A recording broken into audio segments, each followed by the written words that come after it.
WhatsApp জনগণ, কি অবস্থা সবার? আপনাদের অবস্থা আপনারাই ভালো জানেন, কিন্তু ইউটিউবের অবস্থা, ইউটিউবের ট্রেন্ডস কিন্তু সবাই মোটামুটি ভালো জানেন। এই ধরেন হিরো আলম, গাজাপুর, শাকিব খান, অপু বিশ্বাস, তাসিন হোসেন, তৌহিদ আফ্রিদি, কে কাপ্পা, মানে একের পর এক চলতেই আছে। কিন্তু ডিয়ার জনগণ, আপনারা কি কখনো ভাইবা দেখছেন যে আমাকে মা, খালা, বোন, সিস্টার এগো মধ্যে কোন ট্রেন্ড চলে? তাদের মধ্যকার ট্রেন্ড হইল হিন্দি সিরিয়াল। কিনা না সিরিয়াল দেখতেছো তুমি? চুপ থাক, খুবই এক্সাইটিং সিরিয়াল, মিনিটে মিনিটে টুইস্ট। আজকে 420 নম্বর পর্ব চলতে আসে। লুলা আমার, যেই কাহিনী আমার মুখ দিয়ে কিছু 420 সেকেন্ডও লাগবে না, এই কাহিনীটা 420 পর্বে আনছে। কেউ যদি আপনাকে সফলতার সংজ্ঞা জিজ্ঞেস করে, এলে চোখ বন্ধ করে বলে দেবেন হিন্দি সিরিয়াল। কারণ এই সিরিয়ালের ডিরেক্টর, স্ক্রিপ্ট রাইটাররা এতটাই চালাক যে 5 মিনিটের মুখে খাওয়া কাহিনীরে এরা টাইনা টাইনা 5 বছরের প্যাসের কাহিনী বানাইয়া হালায়। আর এগো সিরিয়ালগুলোর কাহিনীও যে খুব চমৎকার হেয়া কিন্তু না। প্রথমে বড়লেক্সের পয়সাওয়ালা ছেলে গ্রামে যাইবে, কোনো মাইয়ের যদি বিপদে পড়তে দেখে বা বিপদে যদি নিজেই পড়ে, হেলে বিয়ে করে হেলাইবে। সেই মাইয়ের পরিচয় প্রথমে গোপন রাখবে, শহরে আবার ফিরে যাইবে। আগে থেকে ঠিক করে রাখা পয়সাওয়ালা লাফাঙ্গা কন্যারে সে বিয়ে করবে। বিয়ের পর সে সবার সামনে নিজের প্রথম স্ত্রীর পরিচয় দেবে। কে হালালজাদা আগে দেবে না কে? আয়, হালালজাদা আগে পরিচয় দিতে পারে না? হালালজাদা এবার রোজার মাসে কি খারাপ কথা কওয়া যায়? হেলে গিয়ে হারামজাদা হালালজাদা কইলাম আর কি। ও তো যাই হোক, দ্বিতীয় বিয়ে করার পরে প্রথম বউয়ের পরিচয় দেবে, তারপর দুই বউ লইয়ে থাকবে। এক সময় এক বউ আরেক পুরুষের প্রেমে পাগল হইয়া এই গ্রুপটা লিভ লই লেবে। এই তো গেলে এক ধরনের কাহিনী। এমনও কিছু কিছু কাহিনী আছে যে জেলাপির পেশার চাইতেও কঠিন। দেখা যাইবে একটা গল্প চলতে আছে, একটা মেয়ের তার বাবার সাথে সুখী জীবনের গল্প হইতে আছে। মাইয়ার বিয়ে হইবে, বিয়ের পরে সে হঠাৎ জানতে পারে যে তার শ্বশুর তার মায়ের পেটের খালাতো ভাই।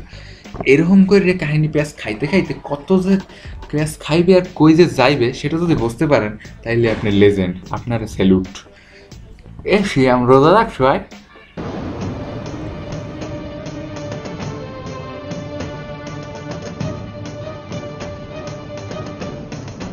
বাকি এরম হরকে রোজা রাখো নাই কইলেই তো হয়। ছি, আমি রোজা রাখিনি এটা তুমি কি করে বলতে পারলে দিদি ভাই? বলবি তো, তুমি তো আর আমাকে অন্যদের মতো ভালোবাসো না। একটা সোফার দিয়ে কানের তলায় বাদ চড়াই দিম, সিরিয়াল দেখা শিখছো না? ঠিক এইভাবেই এক একটা কথার পরে কাহিনী করে এরা শর্ট ফিল্ম রে মেগা সিরিয়াল বানাইয়ে ফেলায়। আর এক একটা মেগা সিরিয়াল চলে বছরের উপরে বছর। আর এই সময় যারা সিরিয়ালগুলো দেখে, তারা সিরিয়াল খতম হইলে এক একজন সার্টিফিকেট ছাড়াই কূটনীতিবিদ হয়ে বাইরে। আপনি কি বারে বারে ছ্যাঁকা খেয়ে ব্যাকা হয়ে যাচ্ছেন? দাঁড়াচ্ছে না আপনার মাথার চুল? কুটনামিতে না পেরে মনটাই খারাপ হয়ে যাচ্ছে?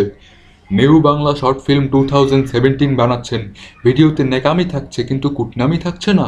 তাহলে আজই চলে আসুন স্টার জলসা জি বাংলা প্রেজেন্টস কুটনামি শীর্ষক ফ্রি কর্মশালাতে। আমাদের কর্মশালা সিলেবাস: অপমানজনিত কুটনামি, ভিউয়ার্স বাড়াতে ন্যাকামি, বউয়ের অভাবে কাজের বুয়া হান, রোস্টিংয়ের চোটে ছড়িয়ে যাবে ঘ্রাণ। তাই শাশুড়ি ভাবি ননদদের কুটনামির যুদ্ধে ভজ হতে হলে আজই চলে আসুন। কথাগুলো শোনা শোনা লাগতে আছে। আমার কথা তো শোনার মতোই, আমার মুখ দিয়ে যা বাইরে তা পিওর গোল্ড। আরে বেটা, ওই শোনার কথা কই নাই। যাও তাহলে কিসের কথা বলতে আছো? হালাল দাদা। আরেকটা কাহিনী কই। একটা স্বামী তার স্ত্রীর সাইডে পালাই বেড়াইতে আছে, কারণ সে মিথ্যা মামলার আসামি। মামলার কারণ কি? সে তার সৎ মায়ের খুনি। কিন্তু সৎ মায়ের ছদ্মবেশে নিজের বাড়িতে অবস্থান করতে আছে। পুলিশের চোখে ধোকা দিয়া সৎ মায় করছেলে কি মরার অভিনয় করে হাসপাতালে পড়ে রয়েছেলে। কিন্তু কাহিনী হইলে যে এইখানে পুলিশ কি লাশের ময়নাতদন্ত করে না? হ্যাঁ, করলে তো বুড়ি লাভ দিয়ে উঠে বইতে। আরেকবার দেখছিলাম নায়িকা গাড়ির তলে পরে অ্যাক্সিডেন্ট করে মুখে ব্যথা পায়, কিন্তু যখন চিকিৎসার পরে মুখ দিয়ে ব্যান্ডেজ খোলে তখন তার চোখে মুখে মেকআপ।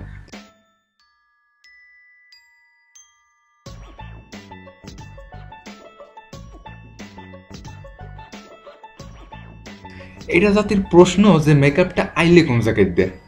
এরকম গাঁজাখুরি কাহিনী একের পর হইতে থাকলে কেমনে কি না, মানে কেমনে কি ম্যান। আশা করি আপনারা এইসব উদ্ভট কাহিনীর সিরিয়াল দেখা বন্ধ করি হালকা মুখতে, না আসতে হালকা মুখ দিয়ে শুয়ে পড়বেন।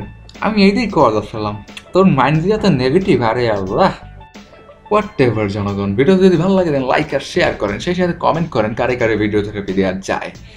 আর আপনারা অবশ্যই সাবস্ক্রাইব করেন কিন্তু, ঠিক আছে? একটা কথা, আপনারা অনেকেই অনেক কমেন্ট করেন, আমি চেষ্টা করি সেগুলোর ভালো রিপ্লাই দেওয়ার। তবে আমার কোনো রিপ্লাই যদি আপনাদের মনে কষ্ট দিয়ে থাকে তাহলে প্লিজ প্লিজ আমাকে বিষয়টা জানাবেন, কারণ আমি কখনোই ইচ্ছা করে আপনাদের কাউকে ফালতু রিপ্লাই দিব না। এটা বলার কারণ হচ্ছে সাবরিনা নামে একজনের সাথে আমার হালকা একটু মিসআন্ডারস্ট্যান্ডিং হয়েছিল, কিন্তু সে আমাকে বিস্তারিত বলায় এখন all is well. By the way Sabrina, sorry again for the misunderstanding. এই তো ছিল কথা, আর সব কথার শেষ কথা, ভালো রাখবেন, ভালো থাকবেন। ঠিক আছে ভাইয়া।